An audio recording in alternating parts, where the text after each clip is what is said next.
My name's Stephen Garrett. I'm a freelance video producer and editor based in Chapel Hill, North Carolina.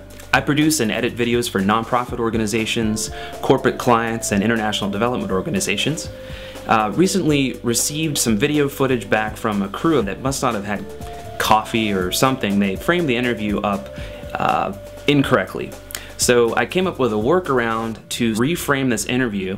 I wanted to share this workaround with you just to show you a way that maybe can save you money so that you don't have to go and reshoot an interview when maybe this trick could actually trick the viewer into believing that we actually framed the interview correctly. So please share your opinion about whether you think this is good enough. If you want to hear more from me, I've got some other tricks up my sleeve using Final Cut Pro for similar workarounds like this. So if you're ready, let's delve right in. So if you're ready, let's get started. So if you're ready, let's get ready to rumble.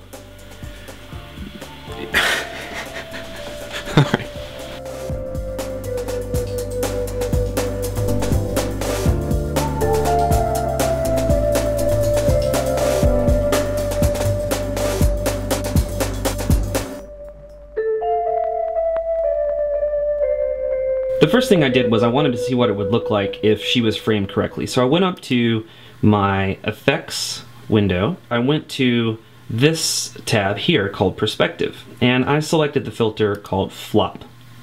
Now here you can see that our interview subject is actually turned now in the right direction, but of course she's on the left side of the screen. Now, where I really want her to be, of course, is on the right side. I can just click and drag her over to be about where I'd like her to be. So there she is. She is kind of on the right-hand side. So there we go. That's where I'd like her to be in the frame. But of course, you know, this is silly. Like, there's no background. So what are we going to do to find a background for her? Now, this interview, on the other hand, presents an interesting option because in the background here we have this bookshelf which is roughly, you know, about the size of what I would need for a background in the other interview. So I thought maybe I'd try to extract this bookshelf. So how do we do that in Final Cut Pro? What's the easiest way to do that? Okay, so the first thing I did with this image, what I want to do is modify it to make it a still frame, because I'm afraid that if she moves in the interview and we're using the background, that we might see her shoulder creep into the frame. So the easiest way to do that is to go to the Modify tab here, and camera's moving a little bit, make freeze frame. So that turns this into a freeze frame. I'm going to just grab this clip. So now we have a still image of this freeze frame. And I'm going to double click on that still image so we have it up here in our canvas. I'm going to go over to the motion tab here, and I'm going to select crop, and I'm going to go to effects, video filters, and it's nice because it's the same one I need. It's right here at the top. Well, look what happened when I did it that way. Obviously that didn't work. That didn't work. So what I really needed to do was crop right, not left. So I just wanted to, I meant to do that, right? I wanted to show you that to show you how it works when you screw up as you go. But anyway, here we go. So we have now the bookshelf on the proper side, our woman cropped out of the frame. So what's next? I've double clicked and reselected the image of the woman that's been cropped.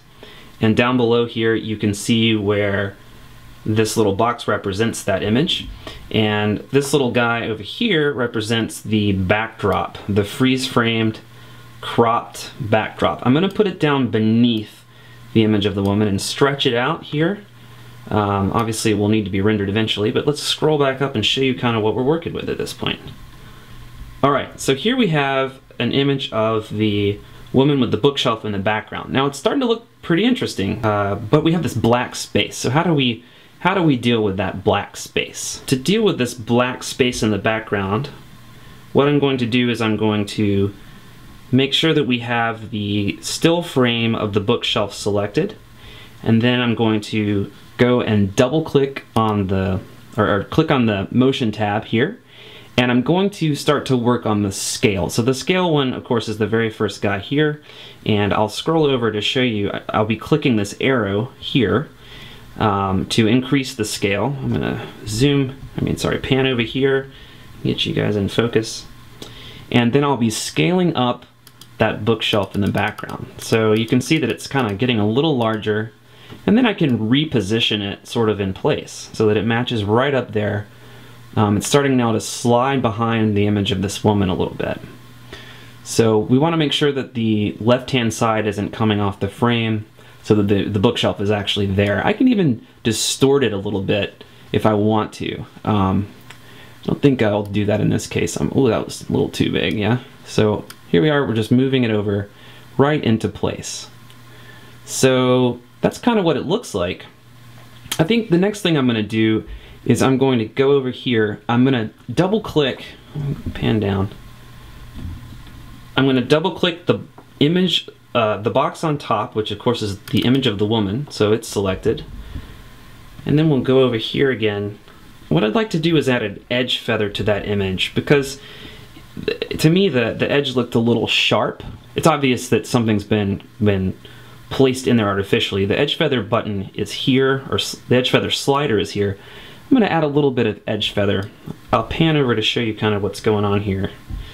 A little bit hard to see, but I'm going to add an edge feather of about, like, let's say in this case, it's about 10.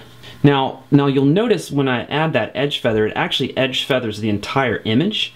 So you're getting kind of this edge feather around not just the left edge, but the entire image. So what I'm going to also do is I'm going to scale that image up by going up to the scale bar and just scale it up so that the top edge is kind of out of frame a little bit. And so give her a little less headroom there, and there we go.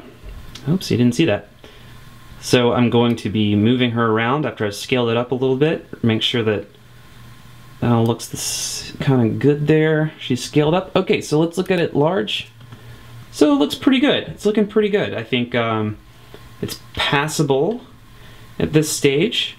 But I'm going to go back and do one more thing, because I feel like the bookshelf is kind of, it just looks a little artificial. So what I want to do is I want to go down here. I want to select the bottom image like this. I'm going to double click here. Select that bottom image. And I'm going to go up to the Effects tab. This one again here. And I'm going to add some blur. So the blur is here. They have, obviously you go to Effects and then Video Filters, Blur, and then I like the Gaussian blur. I'm just kind of a fan of it. So, oh, there goes my air conditioner again. You guys love that. So I'm going to go over here to the viewer, and I'm going to select, here's the Gaussian blur area. So this adds the blur. This slider will add blur. So it's at 2 now. I think for me, I'm going to increase the blur on this bookshelf a little bit, just so that it kind of, you know, gives that illusion of having like a low depth of field. Cool, so there you have it. We'll play that clip just to kind of show you what it looks like, what it looked like before and what it looks like now, and then you guys can be the judge. Is it worth going back and reshooting this interview, or can we trick an audience using this technique that I just showed you? You'll notice obviously that the woman is kind of lit on a different side of the face than all the other ones will be. She should be looking into the key light, so that's one awkward thing. But she's only going to be on screen for, you know, a very brief amount of time. There'll be B-roll and other things distracting an audience. I think it passes muster. So what do you guys think? Let me know. It's really great teaching you this weird technique. I've got other ones up my sleeve, like I say, and I'd love to share them with you. So give me some feedback. Let me know if you want me to keep these coming. Again, this is Stephen Garrett from Chapel Hill, North Carolina.